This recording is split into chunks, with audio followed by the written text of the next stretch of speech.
Imagine, if you will, the warm glow of a forge, a hammer ringing on anvil, and the murmured prayers of a dwarvish smith.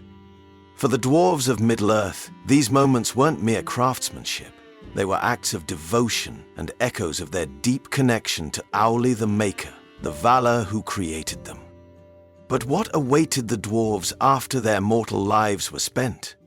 What did they believe lay beyond the stone halls and the minds of their earthly existence? Let us delve into the sacred mysteries of the dwarvish afterlife.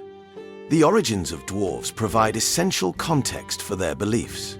In the Ainur Lindale, the music of the Ainur, we learn that Eru Ilúvatar granted Aule the ability to create the dwarves after much deliberation, though they were initially made without the gift of life. Aule, ever the smith, had shaped the 7 fathers of the dwarves out of his own desire to share in creation. Yet, recognizing his presumption, he submitted his creations to Ilúvatar's will. Ilúvatar not only granted them life, but allowed them to become part of the grand music. This divine origin cemented their view of Aule as both creator and divine caretaker, a father in every sense. Their reverence for Aule formed the cornerstone of dwarvish belief. The Maker was not merely a distant deity, he was a living presence, known as Mahal, who guided their crafts and inspired their resilience. This connection is foundational to understanding what the dwarves believed happened after death. They would return to their creator. Dwarves believed that their spirits lingered within Middle-earth for a time after death, a belief born out of their enduring connection to stone and earth. According to traditions captured in the Silmarillion and later writings, their spirits eventually made their way to a hall prepared for them by Aule, separate and secret, even from the elves. This hall, often referenced with awe, is not in Mandos, the primary dwelling place of other spirits. Instead, it reflects the dwarves' unique creation story and their deep-seated sense of identity. It is said that here, in Aule's secret forge hall, the spirits of dwarves would be gathered to serve Mahal directly. The nature of this service is left open to interpretation, but is often imagined as participating in the grand, ongoing work of creation and repair within Arda. This aligns with the dwarves' view of life itself as a form of artistry and labor, a perspective deeply tied to their reverence for stone, metal, and the shaping of the physical world. Yet, a mysterious belief persists among the dwarves. In the final days, when Arda is remade, they will have a special role in rebuilding the world under Aule's guidance. This eschatological hope reflects their unshakable resilience and purpose.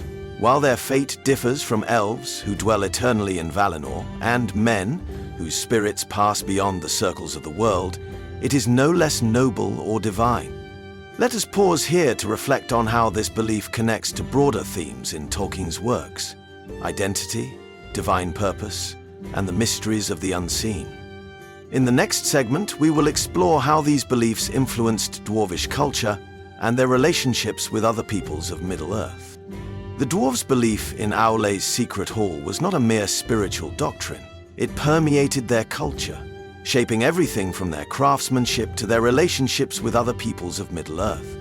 To the dwarves, life was a forge, a crucible in which their character and deeds were tested, refined, and ultimately prepared for their destiny in the Maker's Hall. This outlook imbued their lives with purpose and pride, but also fostered a certain insularity. The dwarves saw their labor as an act of divine significance, echoing the eternal craftsmanship they anticipated in Aul's halls. Each item they crafted was imbued with care and skill, meant to endure the ages, just as they believed their spirits would endure. This cultural trait is perhaps best exemplified in the crafting of the doors of Durin by Navi, whose meticulous work reflected not only artistic mastery, but also the solemn joy of a sacred calling. Dwarvish smiths were more than artisans. They were priests of creation, each swing of the hammer a prayer.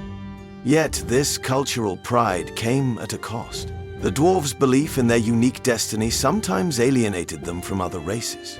To the elves, who viewed themselves as the firstborn and closest to the divine music, the dwarves' claims to an afterlife set apart by Aul seemed at best peculiar and, at worst, presumptuous. This tension is evident in their often fraught alliances, as seen during the construction of Menegroth in Doriath or the eventual rift over the Nauglamir, the necklace of the Silmaril. Nevertheless, the dwarves' steadfast nature and belief in their ultimate purpose also fostered alliances of respect and necessity. Their relationships with men, especially the Northmen of Rhobannion, were more amicable, as the two races shared a mutual respect for endurance and legacy. The men of Dale and Erebor, for instance, held the dwarves in high regard, and their partnership endured through hardship and war. Interestingly, the dwarves' concept of the afterlife also shaped their burial practices. Unlike the men of Numenor, who obsessed over defying mortality, or the elves, whose spirits were bound to the world, the dwarves honored death as part of their journey back to Mahal. Their tombs, such as Balin's in Khazad-dûm, were crafted with the same artistry as their great halls, meant to reflect the enduring dignity of the dead. These tombs were not places of mourning alone, but also of reverence, where the living honored the unbroken chain of labor and faith connecting them to their ancestors and their maker.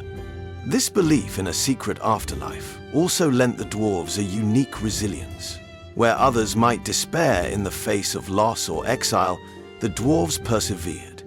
Even after the sacking of Erebor by Smaug in The Hobbit, Thorin Oakenshield led his people with the unshakable determination that one day they would reclaim their home.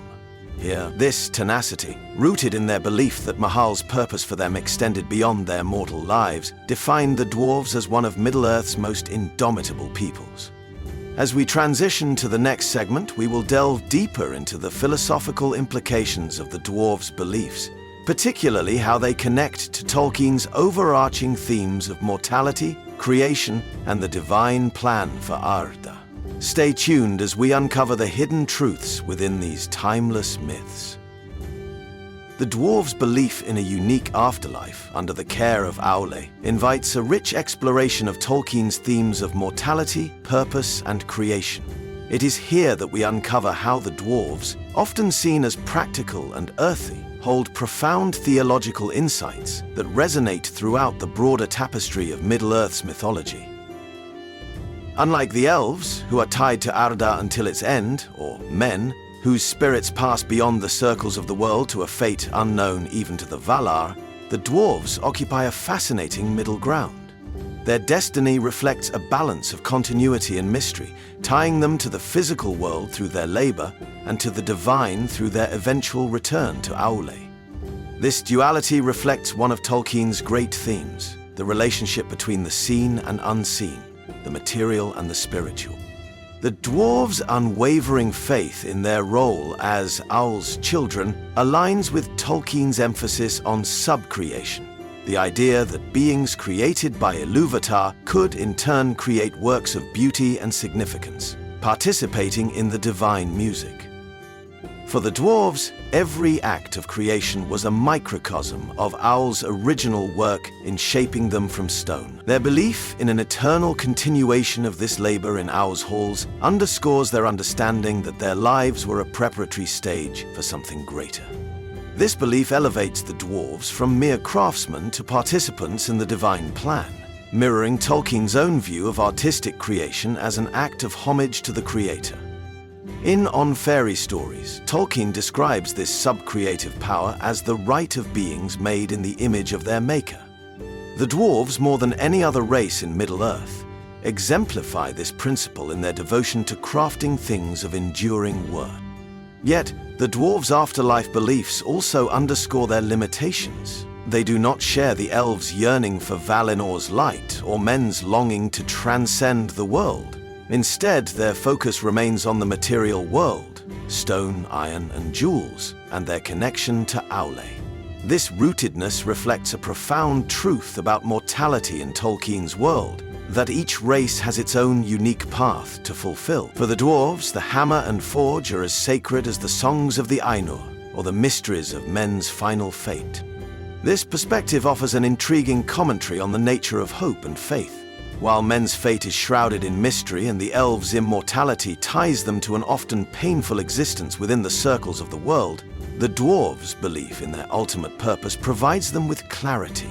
It gives them a form of hope, pragmatic, steadfast, and enduring that sustains them through even the most trying circumstances.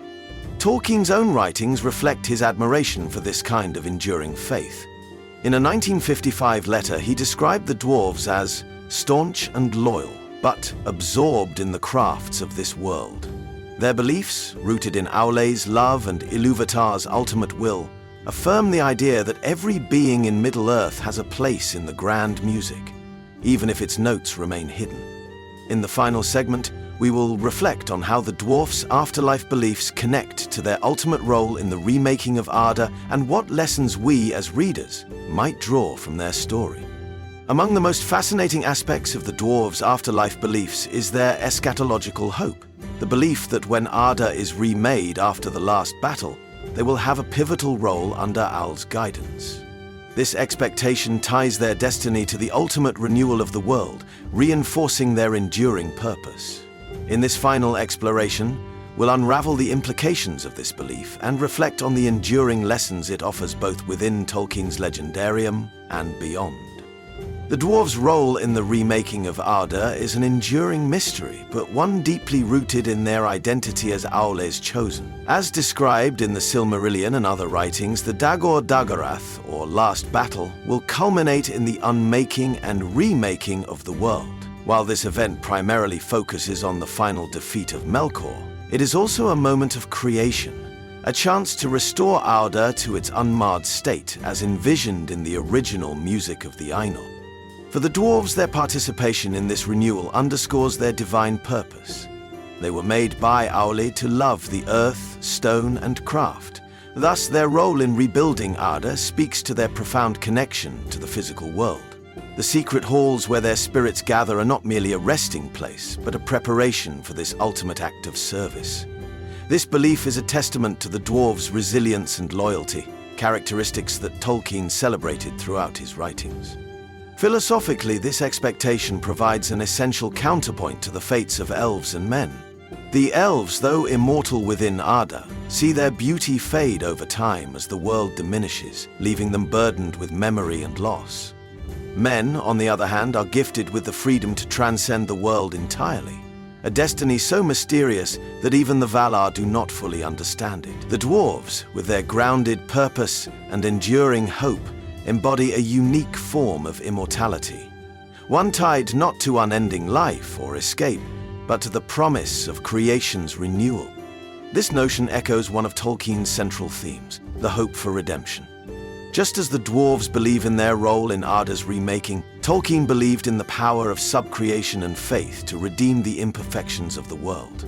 The dwarves' faith in Aul and their steadfast dedication to their craft reflect a deep trust in the divine plan, even amid loss and hardship. For readers of Tolkien's works, the dwarves' beliefs offer a profound lesson about purpose and perseverance. In a world filled with uncertainty, their steadfast devotion to their creator's vision reminds us that even the smallest acts of creation, whether crafting a piece of art, solving a problem, or helping another, can be part of something greater. Their story is a testament to the value of hope, faith, and determination, no matter the odds. As we conclude this journey into the beliefs of the dwarves, let us carry their legacy of resilience and craftsmanship with us. Whether we view their tale as myth, metaphor, or both, it is a shining example of how the stories of Middle-earth continue to inspire and teach us, connecting the grand themes of Tolkien's world to our own.